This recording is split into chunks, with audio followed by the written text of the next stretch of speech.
Okay, last week in the series of building primitive shelters, I built the Ritz, and it was pretty comfortable. So I had a raised bed, I had pegs to hold my accoutrements, I had an inside fireplace, lots of firewood cut, and it was bitter cold. So in the last week, we've gone from, the last 3 days, I guess, we've gone from, today it's plus 40 degrees Fahrenheit, and 4 days ago, it was minus 22 Fahrenheit. So that's 60-degree change in the weather in a 4-day period. So in Celsius, it's about 35 degrees Celsius. So phenomenal. And yeah, anymore, there's no consistent winter. So I carry snowshoes on my treks because I don't know whether today I don't need them, tomorrow I might. You don't know what it's going to throw at you. So today I'm going to demonstrate building a real quick, fast shelter in the case of an emergency. Because bottom line is sometimes we're caught out in it. A number of years ago, Kathy and I canoed the Mackenzie River, and a 1,300-mile trip, 2,100 kilometers roughly, from Hay River on Great Slave Lake to the Arctic Ocean. And a lot of that trip was spent north of the Arctic Circle. So talk about weather change. Now there you expect it. Get up in the morning, put on everything we'd owned to brew up coffee, including a rain suit to try to keep the wind out. By noon, we're putting our neckerchiefs, wetting them in the river and putting them on our heads to keep cool.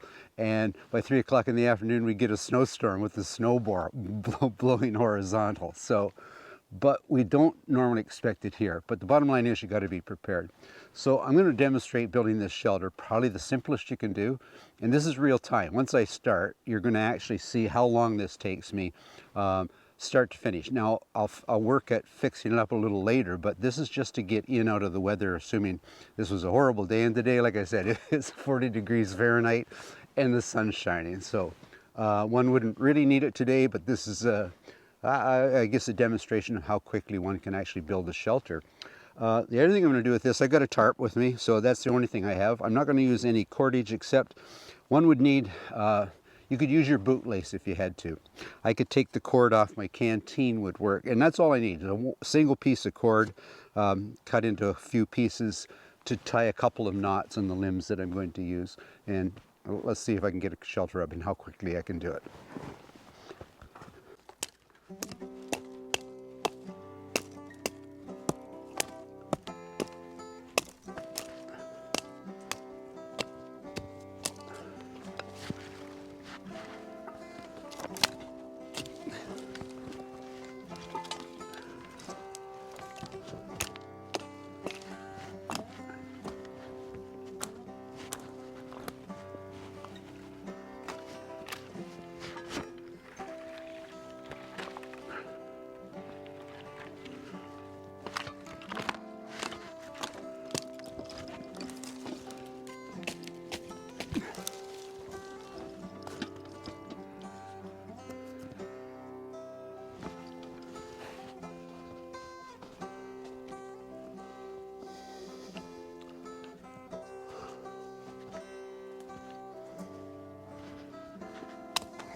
Okay, not fancy, but this would work. And I could tuck back in here. I got some refinement to do, but I'm in a situation today where, because we do it 18th century style, I have no flashlight. So I can go a little longer in the day on a day like today because tonight's a full moon. So I'm going to be able to gather firewood after dark if I have to. But right now I'm going to do some refinements on this shelter, make it a little more tight, get some boughs on either end, and get my firewood for the night. Rule of thumb for the firewood is figure out how much you need and double it. So, like I said, I don't know whether it's going to go down to -20 tonight or -2. So I'm going to be prepared when it happens. So in a pure survival situation, it really doesn't matter what you're cutting. But if you're an actual steward of the land and you care about your forest and your vegetation, a good rule of thumb is you can take about a third, up to a third, a quarter's better of the foliage off a plant, and it won't have a significant detrimental effect to it. When I do take a tree or take more than that, I try to look at an area, because this is my own woodlot, where I can practice a bit of silviculture. So I've got some better species around that I want to sort of free up a bit, and so I can do some thinning. So that's why I picked this spot. But it's also protected in the conifers, so I'm protected from the wind. But when you're building a shelter, one of the things to remember, intuitively you'd think, okay, let's put the back of this shelter towards the wind. So if the wind was coming this way, it just seems to make sense. Let's block the wind. However, what happens once I get my fire going here, the wind will come up over top of that tarp and it creates a vortex. And that's going to suck that smoke right back in here. It's going to be almost intolerable. The only thing worse than that would be if the wind was coming in this direction and I had my fire here. Well, obviously that's intolerable. So when you're pitching it, and granted the wind can change, but when you're pitching it, you want the wind blowing perpendicular to the shelter. That's where you're going to get your maximum, or your least amount of smoke, I should say, within the cabin you've constructed. Wind is your enemy. So I've got some work to do on the ends here. I'm going to get some debris and some brush. I'm going to build up these ends. I've got to get some boughs, and I've got to start collecting firewood. But I should have a reasonably tight, comfortable place to spend the night. Anyway, I got work to do.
I still have to get a lot of firewood for the night, but basically what I'm doing now is I'm getting this fire going, and I'm just going to keep extending it. So I'm going to get the fire about 5 feet long or so in front. I don't have time to get a reflector. There's no rocks about, so I'll have no reflector, but what I'll do with the firewood, head at this end of my robes, I'll cut it 5 or 6 feet long, so at night I don't have to get out of my blankets. I just got to reach out, grab a piece, and slide it into the coals and back under the blankets. But I don't think it's going to be very cold tonight, so I might even let it go back, or let the fire go out if I'm actually warm enough. So anyway, gonna take a coffee break, and then I got a lot of firewood to catch for the gather, I should say, for the night.